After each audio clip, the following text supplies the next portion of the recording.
Voilà pour Prisca Thévenot. Eugénie Bastier, ça vous étonne, ce niveau de violence qui monte ou pas? Non, ça ne m'étonne pas du tout. Et en tout cas, je note que la violence... Et on le regrette? Je le regrette évidemment, et je note que la violence vient essentiellement de l'extrême gauche aujourd'hui, ou dans le cas de Prisca Thévenot, de jeunes de cité, de voyous.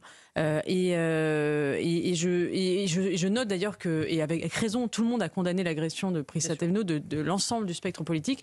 Ça n'a pas été le cas à ma connaissance des candidats RN qui ont été agressés. Je n'ai pas entendu particulièrement de mobilisation, en tout cas moins que pour Madame Prisca Thévenot, alors que vous avez eu un candidat RN qui a eu un AVC suite à une agression sur un marché, et que vous avez cette candidate qui s'est retirée de sa campagne. Je trouve que toutes les agressions de politique devraient être dénoncées avec la même hauteur de vue et la même compassion. Pas d'indignation sélective pour vous, Éric Nolot, non plus?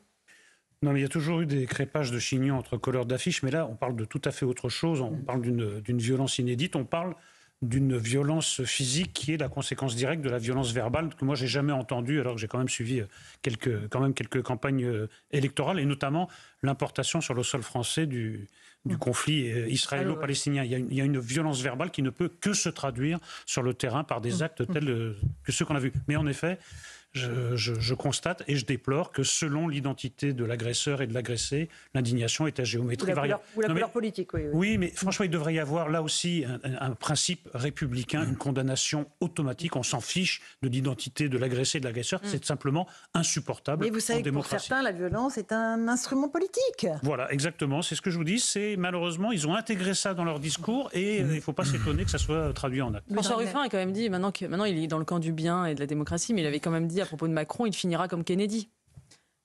C'est aussi une forme de violence politique qui a été institutionnalisée, y compris par des dirigeants politiques de plus haut. Louis de Ragnal, qu'est-ce que ça vous inspire, ces agressions? Moi, je pense qu'il faut faire la part des choses entre ce qui existe depuis toujours, c'est-à-dire décoller des affiches, des petites tensions à côté des panneaux électoraux.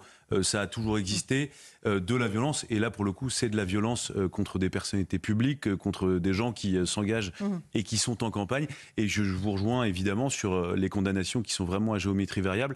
Et je note simplement quand même une chose, c'est que ces gens qui viennent de l'ultra-gauche, on ne peut pas déplorer le fait qu'ils soient là et en même temps ne jamais les combattre. Vous ne pouvez pas envoyer le message que voter pour la France insoumise ou des gens qui sont fichés S, qui ont des problèmes plus que des problèmes avec l'antisémitisme, qui ont été condamnés pour incitation à la haine raciale, pour plein d'autres choses. Je pense même pour Philippe Poutou, qui a fait l'objet d'une enquête pour apologie de terrorisme. Il y a une confusion des genres. À un moment donné, il va falloir qu'il y ait une clarification aussi qui se fasse là-dessus. Parce que à l'extrême gauche, il y a des liens extrêmement étroits entre... Alors, je sais que la nuance peut paraître ténue, mais entre l'ultra-gauche et l'extrême gauche. Entre ceux qui veulent vraiment passer à l'action violente et ceux qui sont un peu les théoriciens qui, pour le coup, ont des représentants à l'Assemblée nationale. Et on ne peut pas, d'un côté, dire, certains LFI, on peut voter pour eux, mais pas tous. On va déplorer la violence de l'ultra-gauche.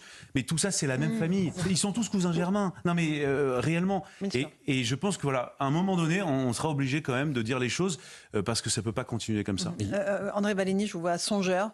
Cette violence-là, vous la connaissez, mais elle monte. Oui, je la condamne évidemment, quels que soient les auteurs et quelles que soient les victimes. C'est insupportable, c'est intolérable en démocratie. Les élections, c'est fait justement pour canaliser la violence que chacun, à un moment donné, peut ressentir. En revanche, Louis de Ragnel fait une espèce d'amalgame. Là, moi, je ne suis pas d'accord pour dire que l'ultra-gauche, l'extrême-gauche, la France insoumise, tout le monde dans le même sac. Non.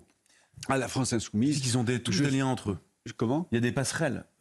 Oui, enfin, c'est pas étanche je du ne tout. pense pas que les candidats de la France insoumise, dans leur immense majorité, approuvent ce genre de comportement et ces agressions physiques. Je ne pense pas. Je ne le souhaite pas, en tout cas. Et j'en suis même sûr.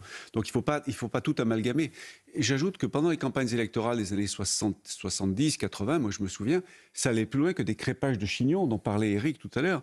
Il y a eu des coups de feu. Il y a même eu, je crois, un mort à Puteaux dans les années 70. Et c'était la droite qui était à l'origine de ces agressions à l'époque. Donc, voilà. Deuxièmement, ce que je voulais dire, c'est que dans la mesure où les extrêmes, la France insoumise d'un côté, le RN de l'autre, sont très en vogue, si j'ose dire, très en pointe dans le combat électoral, ça provoque effectivement ce genre de débordement inacceptable.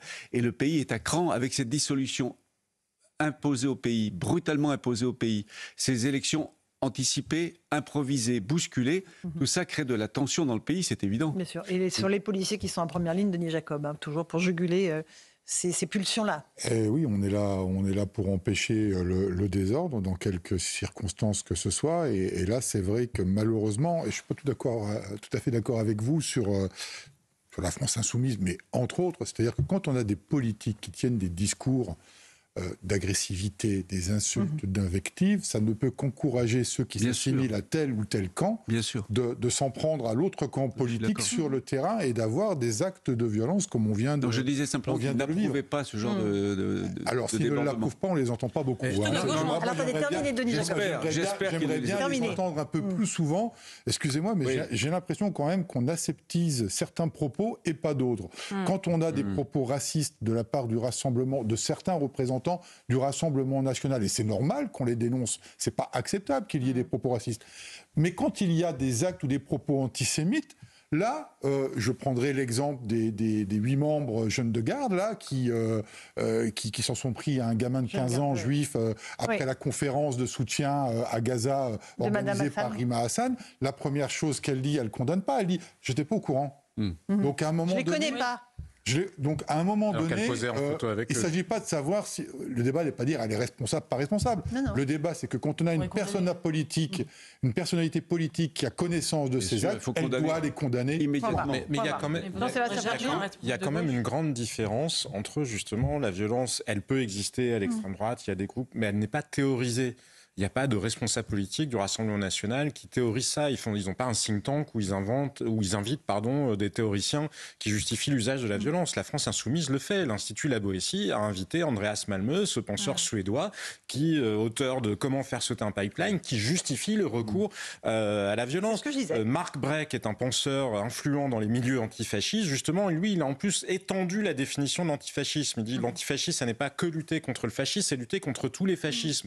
Et parmi les fascismes, il inclut les discriminations de genre, les discriminations sexuelles, le racisme, etc., l'anticapitalisme, l'éco-pollution, etc. Donc ça veut dire que c'est une définition qui est très très large. Globalement, ça veut dire que vous pouvez transformer tout combat politique de gauche en un combat antifasciste et il justifie le recours à la violence là-dedans. Ça existe quand même et ça n'est pas dénoncé. Et moi, je trouve quand même que le Parti socialiste, les écologistes, les communistes ont beaucoup d'estomac pour accepter de s'allier. Mais oui, mais c'est quand même une réalité. Les invitations à l'Institut La Boétie, le think tank de la France insoumise, c'est pas une réunion de fond de cave avec 3 militants avinés. C'est le cœur du parti. Attendez, c'est comme les... Eugénie Bastier. Excusez-moi, ce sont les mêmes qui nous expliquent que les mots tuent, qu'il y a des micro-agressions, qu'il faut faire très attention aux mots qu'on utilise, d'utiliser des périphrases et qui...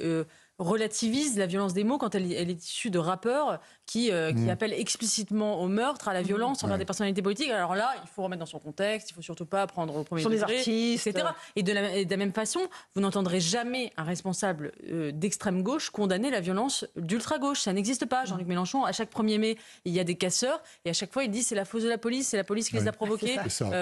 Il n'y a jamais explicitement, parce qu'ils ne peuvent pas mentalement, la gauche, en particulier la gauche française, est toujours soumis à son extrême gauche et à la pureté idéologique. Ce sont eux qui imposent les critères moraux.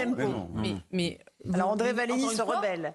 Oui, il n'y a pas de... Toute la gauche. Jean-Luc Mélenchon ne condamne jamais les casseurs. Mélenchon, c'est pas le Parti socialiste. Non, j'ai dit l'extrême gauche, j'ai pas dit... Non, vous avez dit toute la gauche. Vous avez dit toute la gauche. J'ai dit vous ne verrez jamais un responsable d'extrême gauche hors Parti socialiste, d'extrême gauche, condamner la violence d'ultra gauche. Alors alors que vous voyez des responsables d'extrême droite, Marine Le Pen et compagnie, condamner la violence d'ultra droite. On écoute juste Gabriel Attal à propos de ces agressions et de l'unité du pays avant de clôturer le chapitre. Moi, j'ai toujours appelé à l'apaisement, à l'unité. On peut être en désaccord sur des lignes politiques. C'est ça aussi la démocratie. On peut s'opposer démocratiquement, mais on ne peut pas s'agresser verbalement ou physiquement, comme malheureusement ça a été le cas pendant cette campagne. Donc moi, vous me trouverez toujours du côté de ceux qui cherchent à apaiser, à réunir, plutôt qu'à diviser et à alimenter la haine. Il y a des tensions dans le pays, c'est une évidence, et vous avez face à ça des personnes qui parfois soufflent sur les braises, cherchent à attiser les tensions. Moi, je fais partie de ceux qui chercheront toujours l'apaisement et à prôner l'apaisement. André Valigny, évidemment, personne ne peut être contre ce que dit le Premier ministre sur l'unité du pays. Bien sûr, et toute la gauche devrait condamner évidemment ces agressions, d'où qu'elles viennent d'ailleurs, et être solidaire de toutes les victimes, que ce soit un candidat du Front National ou de la France Insoumise ou du PS ou peu importe. Il faut évidemment condamner la violence, sans réserve. Denis Jacob, Très bien. Allez, petite pause. On est d'accord. Petite pause, on se retrouve dans un instant dans Punchline sur CNews. On parlera un peu de football. On écoutera Kylian Mbappé, qui est à nouveau pré-parti dans ce second tour des législatives. À tout de suite. Un commentaire footballistique ? Non. J'ai eu peur que tu m'interroges sur la cravate de...